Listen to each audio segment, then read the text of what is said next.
Moser, and Freuler still in the pink jersey.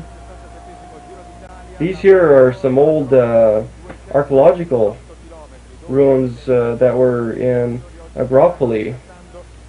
The next day we had a few minutes to go look at the next morning after the finish of the stage. The stage here, stage 8, will go from Policoro to Agropoli, and here's Temple of Terrer. It's 500 BC, this temple, and they're restoring it right now. They're showing this. It's just really majestic, really incredible.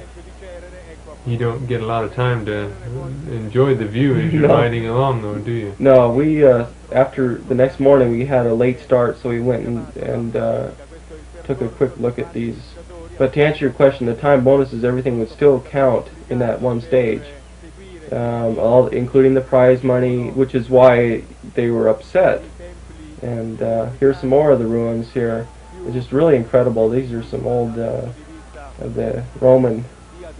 Rather extensive. Yeah, this is younger Temple Nettuno. That's 450 BC.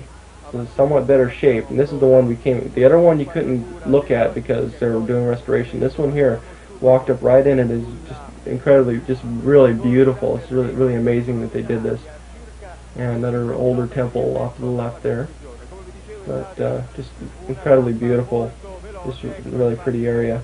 And here we are at the finish. Now, this stage was very, very hard. It's 228 kilometers with 2 of the Grand Prix Montagnes. And the first was the Fagato. It was the second category. It's 6 kilometers long, 8% maximum grade, 3,400 feet in altitude.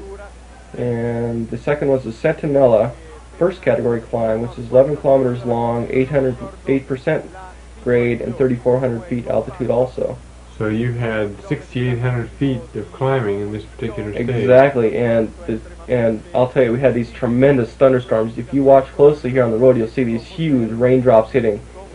It was just so incredibly hard. The road was just like glass, and we had to descend these roads just going flat out. I couldn't even open my eyes and see where I was going. The brakes didn't work because the rims we were using were so hard. You can see the spray from the bicycle wheels. It looks like there's quite a bit of water on the road. It just sat there like a sheet of glass. And then we have a few of Cerrone's teammates leading up. And there's Moser, some 6-7 riders back, and Freuler right on his wheel. Moser and Freuler right together with a Tala teammate right ahead. And yeah, it was just incredibly hard. And the riders, like in between the 2 mountain passes, just went so fast I couldn't even get a feed. Like most of the riders didn't even get a feed. Here we have Moser leading up in the last kilometer here, and Ryder, his teammate, talking to him, finding out what he wants. Now Freuler is wearing the points jersey? Freuler is wearing the points jersey, yes. And see, Freuler has to save face here because of what he did the day before. And it's pretty interesting that we had 2 incredibly hard mountain passes, and Freuler got over them in the first group, and it'd be interesting to see what happens here. Freuler's in this group, and is really just a really very hard stage.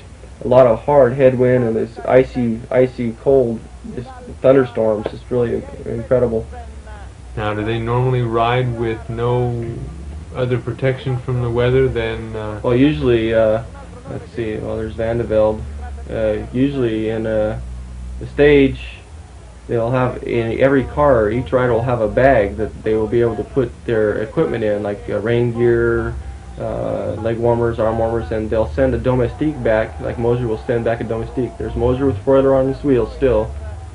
And coming into the last kilometer, watch on the lower right, a rider goes down. And it's so slick.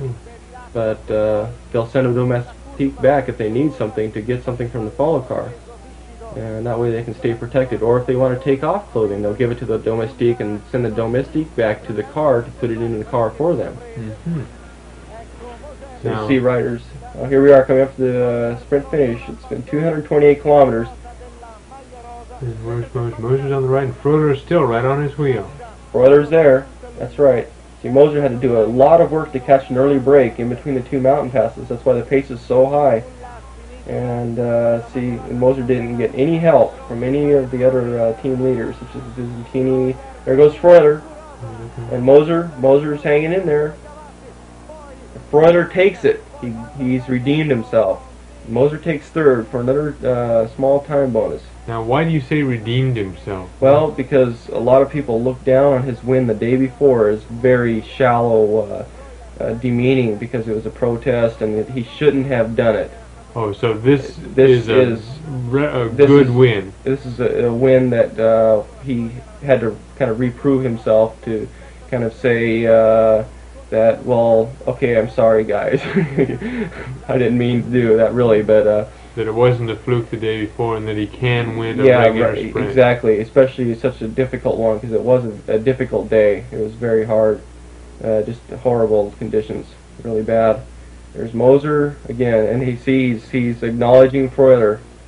There's Charles Motet, leading young rider, in the white jersey.